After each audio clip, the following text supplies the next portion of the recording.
नमस्कार, खबरें दनादन में आप सबका बहुत बहुत स्वागत है। मैं हूं आपके साथ मोनिका सिंह राणा। देखते हैं खबरें फटाफट अंदाज में। आज पूर्व राष्ट्रपति प्रणब मुखर्जी आरएसएस के संघ शिक्षा वर्ग के समापन समारोह में शामिल होंगे। मुख्य अतिथि के तौर पर प्रणब दा आज अपने विचार रखेंगे। पूर्व राष्ट्रपति प्रणब मुखर्जी कल ही नागपुर पहुंच गए थे। एयरपोर्ट पर आरएसएस स्वयंसेवकों ने उनका गर्मजोशी से स्वागत किया। प्रणब दा के आरएसएस के कार्यक्रम में शामिल होने पर पी चिदम्बरम, जयराम रमेश और सीके जाफर शरीफ समेत कई कांग्रेसी नेताओं ने उन पर सवाल उठाए। आज गृह मंत्री राजनाथ सिंह 2 दिनों के लिए जम्मू कश्मीर दौरे पर रहने वाले हैं। राजनाथ सिंह ने सीज फायर से प्रभावित ग्रामीणों से मुलाकात करने वाले हैं और आगामी अमरनाथ यात्रा की सुरक्षा को लेकर अधिकारियों से मंथन भी किया जाएगा। बीजेपी के राष्ट्रीय अध्यक्ष अमित शाह आज चंडीगढ़ आ जाएंगे। संपर्क से समर्थन अभियान के तहत शाह शिरोमणि अकाली दल के संरक्षक प्रकाश सिंह बादल और उनके बेटे सुखबीर बादल से मुलाकात करेंगे। सीएम योगी के उन्नाव दौरे को देखते हुए सुरक्षा की चाक चौबंद व्यवस्था की गई है। सीएम योगी ग्राम स्वराज अभियान के तहत 131 गांव के प्रधानों से मुलाकात करेंगे। इसके बाद सीएम योगी जिले के विधायकों से मुलाकात करेंगे। इस मुलाकात के बाद सीएम योगी रऊ करना गांव भी जाएंगे, जहां वो जन चौपाल लगाकर लोगों की समस्याएं सुनेंगे। आज सीएम योगी आदित्यनाथ मैनपुरी का भी दौरा करेंगे। इस दौरान सीएम योगी ब्लॉक सुल्तानगंज के ग्राम लल्लूपुर में चौपाल लगाएंगे और विकास कार्यों के अधिकारियों के साथ बैठक कर समीक्षा करेंगे। राम जन्मभूमि न्यास के वरिष्ठ सदस्य महंत कमल नयन दास से सीएम योगी आदित्यनाथ से मुलाकात करेंगे। इस दौरान 3 मांगों को सीएम के सामने रखा जा सकता है। संतों की मांग है कि घाघरा का नाम बदलकर सरयू किया जाए और सरयू नदी को प्रदूषण मुक्त किया जाए। इस दौरान सीएम को 25 मई को अयोध्या में विशाल संत सम्मेलन का उद्घाटन का न्योता देंगे। डेरा प्रमुख गुरमीत राम रहीम की सबसे बड़ी राजदार हनीप्रीत की जमानत याचिका पर पंचकुला सेशन कोर्ट आज फैसला सुनाएगी। हनीप्रीत पंचकुला में हिंसा फैलाने के आरोप में जेल में बंद है। भारतीय रिजर्व बैंक ने रेपो रेट में 25 बेसिस प्वाइंट की बढ़ोतरी कर दी है। इसके साथ अब रेपो रेट 6.25% हो गया है। मोदी सरकार की 4 साल के कार्यकाल में पहली बार रेपो रेट बढ़ा है।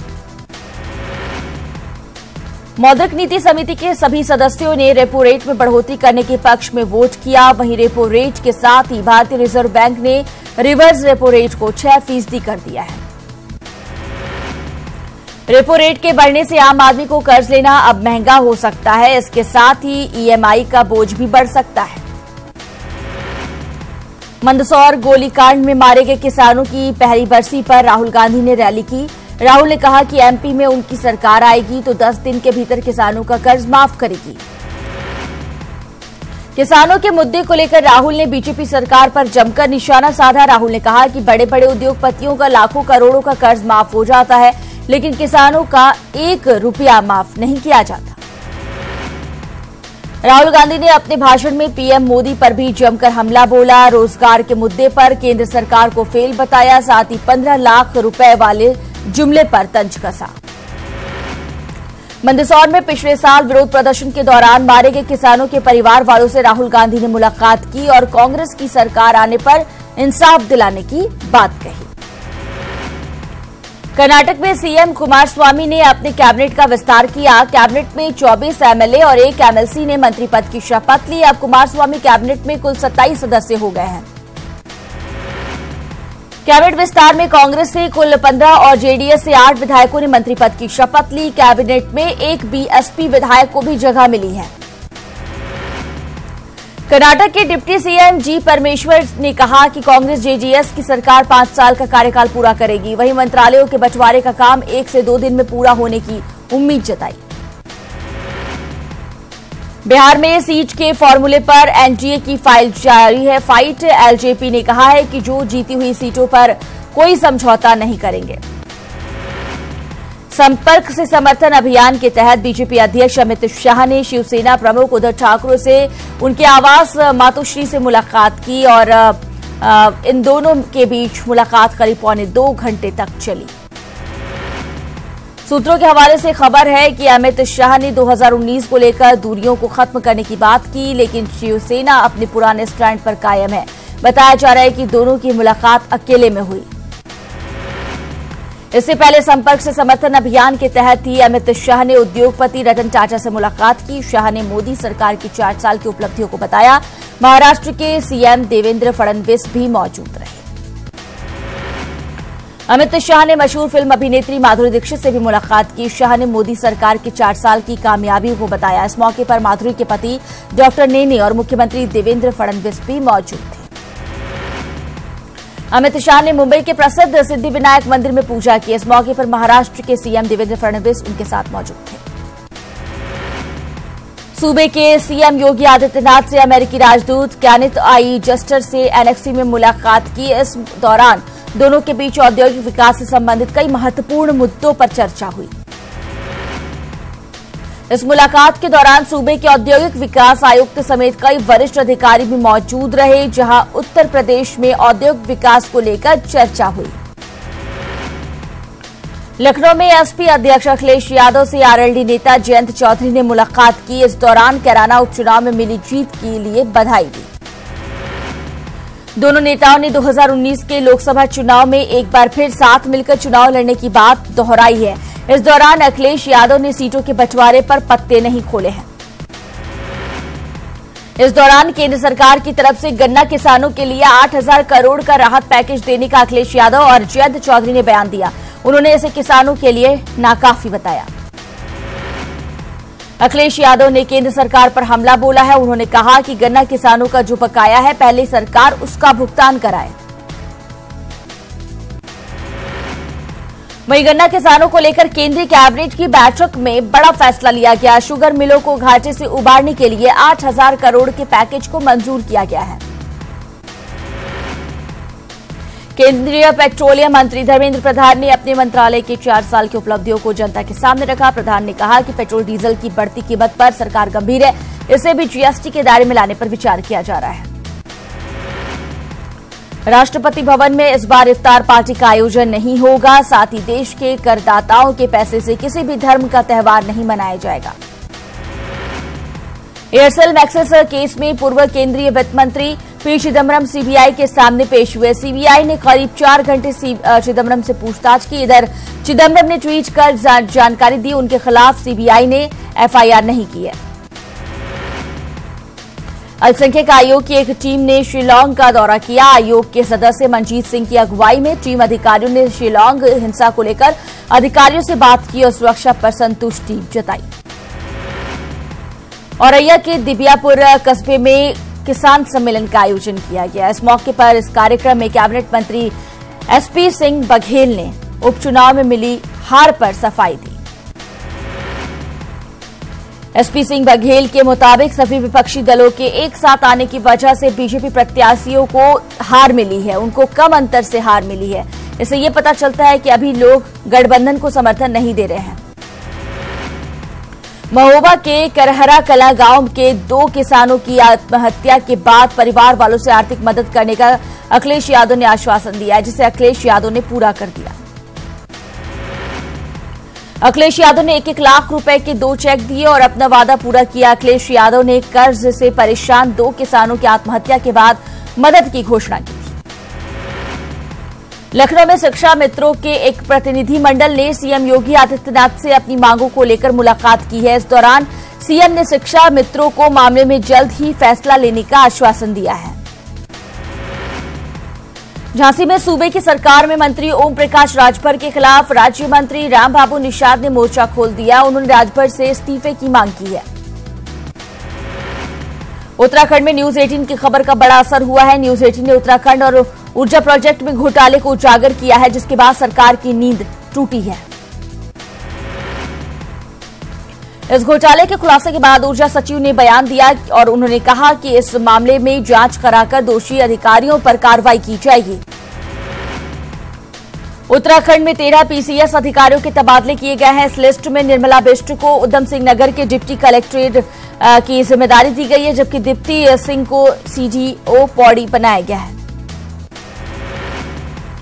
लखनऊ में रेलवे स्टेशन को बम से उड़ाने की धमकी मिलने के बाद सूबे में हाई अलर्ट जारी किया गया है। इस मामले में एडीजी रेलवे बीके मौर्य ने कहा कि मामले में पूरी संजीदगी बरती जा रही है। गाजियाबाद के रेलवे स्टेशन पर सुरक्षा व्यवस्था को चाक चौबंद कर दिया गया है। आतंकवादी संगठनों की तरफ से मिली धमकी के बाद सुरक्षा पर जोर दिया जा रहा है।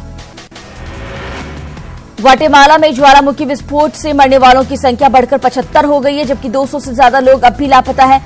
सूत्रों के मुताबिक ज्वालामुखी में एक और विस्फोट होने की वजह से रेस्क्यू टीम को मजबूरन अपना रेस्क्यू ऑपरेशन रोकना पड़ा। चीन के बैनक्सी में एक लोहे की खदान में हुए ब्लास्ट में 11 मजदूरों की मौत हो गई, जबकि 9 मजदूर गंभीर रूप से घायल हो गए हैं।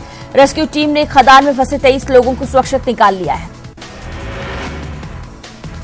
फ्रांस के स्ट्रासबर्ग में हुए धमाके में कम से कम 11 लोग घायल हो गए। घायलों में 3 की हालत गंभीर बताई जा रही है। धमाके की वजह फिलहाल साफ नहीं हो पाई है।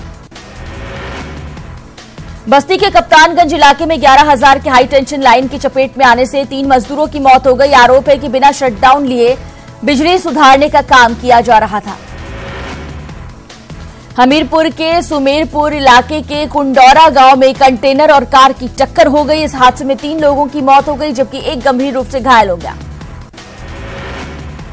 चित्रकूट के बरगढ़ और सदर कोतवाली इलाके में आसमानी बिजली गिरने से एक महिला और 2 बच्चों की मौत हो गई, जिसके बाद दोनों परिवारों में कोहराम मच गया।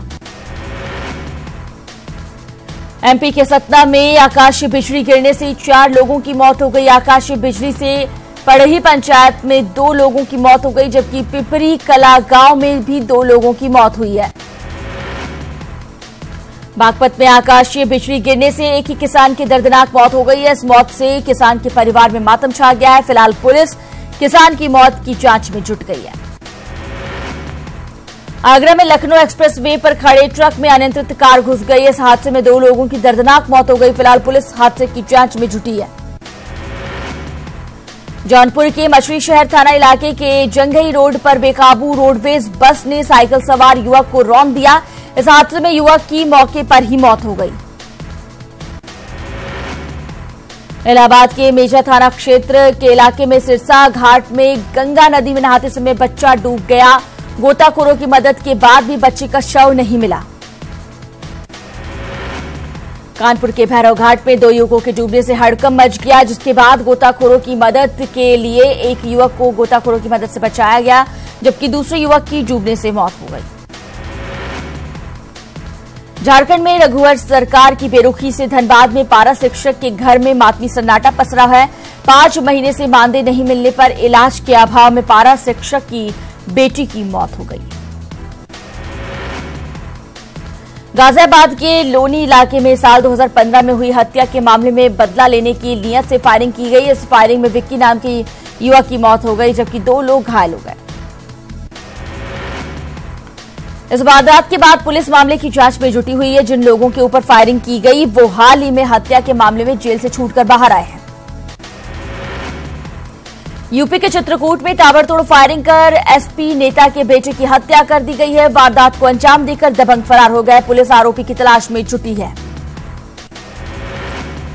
गाजियाबाद के सिहानी गेट इलाके के मेरठ रोड के पास शराब के ठेके पर बिल नहीं चुकाने पर विवाद हो गया। ये विवाद इतना बढ़ गया कि फायरिंग शुरू हो गई, जिसमें एक युवक घायल हो गया।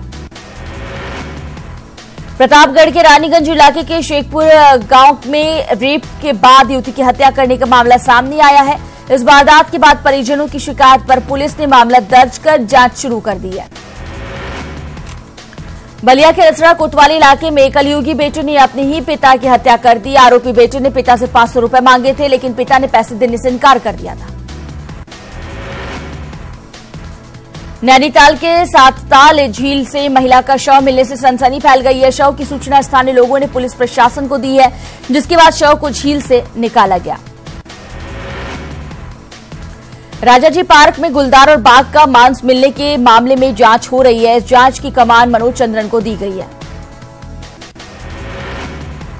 बिजनौर के नगीना इलाके में पुलिस और बदमाशों के बीच मुठभेड़ हो गई। इस मुठभेड़ के दौरान एक बदमाश को पुलिस ने गिरफ्तार किया है।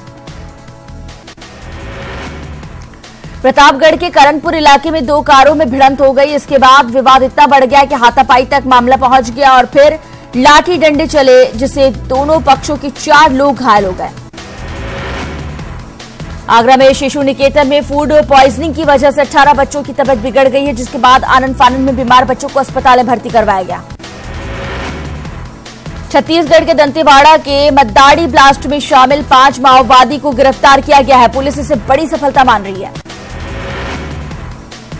झारखंड के खूंटी में नक्सलियों के खिलाफ सुरक्षा बलों को बड़ी सफलता मिली है। हथियारों के साथ पीएलएफआई के 2 हार्डकोर नक्सली गिरफ्तार किए गए हैं।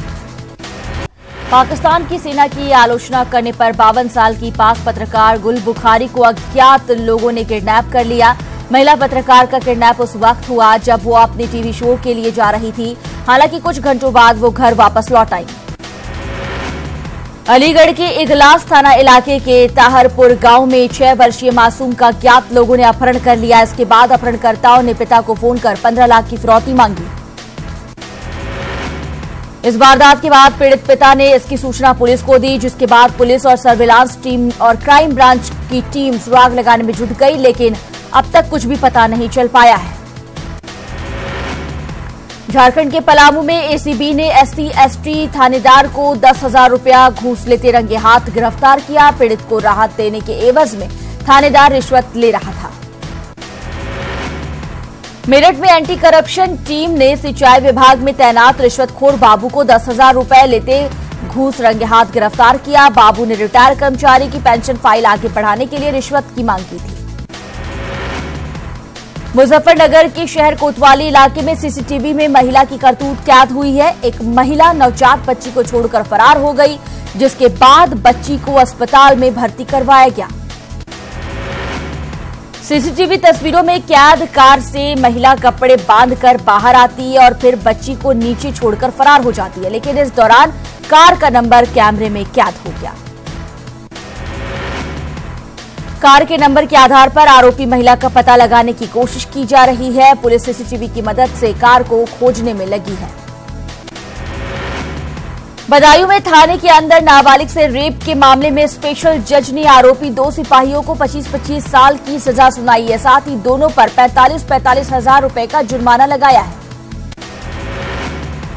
बदायूं के मूसा झाग थाना इलाके में 31 दिसंबर 2014 को नाबालिग का अपहरण कर थाने के अंदर रेप की वारदात को अंजाम दिया गया था, जिसके बाद सिपाही वीरपाल और अवनीश पाल की गिरफ्तारी हुई थी। छत्तीसगढ़ के जशपुर की पुलिस ने गैंगरेप के आरोप में 2 युवकों को गिरफ्तार किया है। आरोप है कि इन्होंने पहले एक नाबालिग बच्ची का अपहरण किया और फिर जंगल में शराब पिलाकर उसकी असमत लूटी।